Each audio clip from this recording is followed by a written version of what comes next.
Hey there, and welcome to the A.D.K Rock and Metal Network. I am Dave Does, one of your hosts, and also with us today is another one of our hosts, Andy Edwards from Nomadic Rain. You right, Andy? Very well, thanks, Dave. How are you? Happy Wonderful, Saturday. wonderful. Slurp of coffee, needed that. All right. Today we're going to do I don't know whether to put this one as broken down and pulled apart or bands that deserve your love. I don't know. I keep coming up with new subcategories for videos at the moment, but I'm going to put this on under. I don't know. I'll decide at the end in the title sequence. I don't know. But today we're going to be checking out some Pantera because I don't think I can put this under bands that deserve your love because so many people would say that instantaneously this band does. Although Yeah. you could say that in their modern incarnation, there's a lot of split loyalties on this one about whether they still deserve your love. So maybe that can go under that genre. But we're going to check out a video from theirs. It's one of their earlier videos. It's the classic Cemetery Gates. Now we've never covered this. I thought at some point we had covered this on the channel like 2 years ago or something, but I cannot find a video of it on the channel. So apparently No, we we haven't. haven't. No, we haven't. But I think it often comes up in discussions when we're talking about Pantera, Phil Anselmo, Like the and classic era of like yeah, when they were at their and like. periods of metal. Yeah, So we're going to check this out. I'm going to do this as a playthrough from start to finish. So we're not going to do any pauses and stuff. So we can just do a breakdown discussion at the end of what you thought about it. Because I don't think you've probably seen this video, but if you have suddenly go, yes, you have, then great. But for you at home, you get to watch it all the way through from start to finish without us talking or pausing. And yeah, we're going to break this one down and find out what makes this such a great track from Pantera. Let's do it.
Okay, Pantera and Cemetary Grace. Now, unfortunately, that's not the full album version because the album version has a whole clean section at the beginning before it all kicks in, which is really annoying that they take that out because it actually does add so much more before it all suddenly kicks into that first riff. But I understand it for video edits, they had to do it. But I'm going to hand over to you because I've seen this video multiple times and know the song really, really, really well. So, Andy, I'm going to throw it to you first. I haven't seen the video, and as you know, and as we discussed on the channel, I didn't get into Pantera when they sort of broke out with the Cowboys from Hell album and Vulgar Display of Power. Was that early 90s, 91, 92? Can you remember? I got feed us this one because this was Cowboys from Hell, so this would have been 89, 90. Yeah, I just don't know. Overlooked Pantera criminally. So it's only the last 2 or 3 years that I've, really got into those albums. Obviously, I've heard certain videos, like Mouth for War and Walk. You see those videos, but I've never actually seen this one. And this wasn't a track I was that familiar with until I really got into the albums. But if you was to show this to someone as their first introduction to Pantera, it'd be so different from the majority of their material, isn't it? I mean, it's so. Yeah. It's so well, not as hard hitting as I put, which is obvious. It's kind of very emotional sort of track. You get the the great pinch harmonics and the squeals in the intro, which is then repeated for the chorus. But I mean, this song really demonstrates what a great vocalist Phil Anselmo was. Don't know if he still is, if he can still hit these notes. The sort of material and the sort of delivery he was doing on the Power Metal album, which we talked about that channel, which I surprisingly really enjoyed. I mean, the vocals on that are incredible. Really, really good. Again, you can see this is the next transitional album, can't you? Yeah, not what I was expecting from Phil Anselmo's sort of debut with the band, hearing Mouth of War and Domination and all these really hard hitting, masculine, massive tracks. But it's a really engaging track. The verses are real sort of light as in the air sort of moment, isn't it? Yeah. I'm sure that happens when they play it live. Very dark video overall. The stage, the live performance elements, and obviously black and white graveyard scenes are meant to look like that. But one sort of what's the word miss that I think the director sort of employed was when there's 3 shots of Dimebag's hand riffing away there on the gravestones. That didn't work. When it's different shots of different band members later on, it kind of works. But when it's, first, early on, you got 3 identical right hands of Dimebag strumming away. That looked a bit sort of, just out of place and taken away from the sort of atmosphere of the video and the song's trying to create. The solo as well is not the frenetic, fast sort of solo you hear on many Pantera songs. Sort of shows a different style from Dimebag Darrell. Again, just demonstrating the range and the great musicianship he had. And I was wondering whether I was thinking of another song. It wasn't until like 5 minutes that we heard an absolutely amazing scream from Phil Anselmo 3 times, and again just sort of demonstrates how good a vocalist he is. But yeah, very different from many Pantera songs that I, know and love. It's not going to knock those off their throne, but it's a good track from the album. But certainly not one that I would. Oh, if I had a bit of Pantera, I'd go to this one. I'd go to something else. But it's a really good song. You can really hear the influences of like the Judas Priest influence on them in this one. So when you start going through that, especially when it starts to chug in epic, and of course with Phil's vocals, when he does those screams, you almost go, "That's a Rob Halford scream going on there." That's phenomenal. And he obviously can't do this anymore. And he never really, after this album, he never really employed that again. He did some softer touches when they did on Far Beyond Driven. They did their cover of Planet Caravan. And so he goes a lot softer in that, but generally they just went harder and harder and harder. His vocals just got shot to the point where he was just so aggressive in his vocals that he couldn't do the softer stuff as much anymore. It all just came across as sort of drunken slurs, if you like, when he was doing some of the other ones, like This Love and stuff off of Cowboys, not Cowboys from Hell, from Vulgar Display. I actually didn't realize until listening to that how many times I actually, in my own drum playing, I reference Vinnie Paul in my playing. A lot of the drum fills in this song, I'm like, even today I was playing for a new telescribe track and I did a drum fill which was out of this song. And I was like, Unintentionally, I'm sure. unintentionally, I don't think it, but because I really love Vinnie Paul's playing, there are certain parts, and this was a song I've always loved, and I was like, that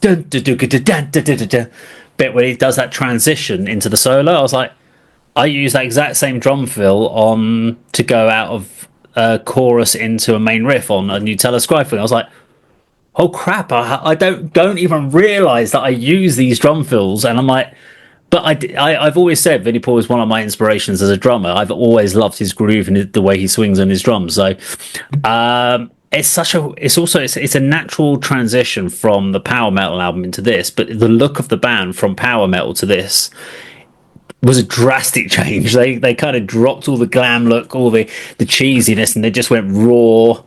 Everyone just looked stripped back more. They just look like we would class a classic metal band would look. Yeah, it's the Fidel Semo look I like, with the side shave and the long hair, the top knot bit. Yeah, I love that. I wish it mean. just kept the long hair. He did when he after Far Beyond Driven, he kind of grew his hair out, but then he just looked like a homeless bum most of the time when he came on stage, which was not good. But yeah, absolutely phenomenal track for me. I think it always catches people off guard, especially where the vocals at the end when he's going high, and you've got Dimebag is basically matching pitch for pitch. So he's doing the high note, then Dimebag does the same, and he literally does the same note, and they both go up, and then he does a high note, and then he does a high note. It's great. It's like a little ping pong between the two of them. But yes, it's a great track, and I like them. I'm more into melody and more into groove, so this would be one of the ones that would stand out above something like Mouth of War for me. But that's the great thing about Pantera. There's a bit for everyone in there. So Cemetary Gates by Pantera.